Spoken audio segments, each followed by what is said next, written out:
हम गीता मल्लिक अहाँ सबके प्रणाम करै छी। हम एकटा अहाँ सबके कृष्ण भजन गीत सुनाबै छी। आशा करै छी नीक लागत। तखन अहाँ सब आउ कृष्ण भजन गीत सुनियौ, सुनिकऽ वीडियोके लाइक कमेंट कऽ देब।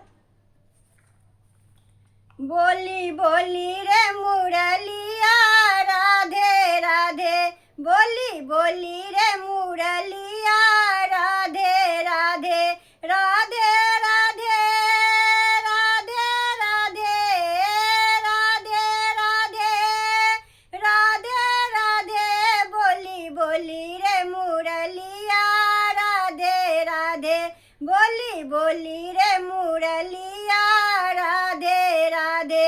गोकुल में बोली, मथुरा में बोली, गोकुल में बोली, मथुरा में बोली, गोवर्धन में बोली, राधे राधे, बोली बोली रे मुरलिया राधे राधे, बोली बोली रे मुरलिया राधे राधे। वृंदावन में बोली, बरसाने में बोली, वृंदावन में बोली, बरसाने में बोली, प्रेम मधुर में बोली, राधे राधे, बोली बोली रे मुरलिया राधे राधे, बोली बोली रे मुरलिया राधे राधे।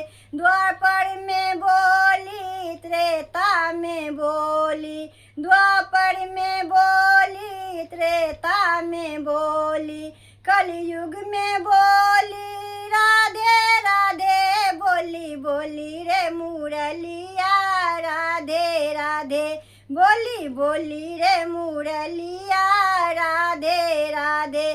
जगन्नाथ में बोली, द्वारका में बोली, जगन्नाथ में बोली, द्वारका में बोली, गूंजे चार दिशाओं में राधे राधे, बोली बोली रे मुरलिया राधे राधे, बोली बोली रे मुरलिया राधे राधे, राधे राधे राधे राधे, राधे राधे राधे राधे, बोली बोली रे मुरलिया राधे राधे, बोली बोली रे मुरलिया राधे राधे, बोली बोली रे मुरलिया राधे राधे।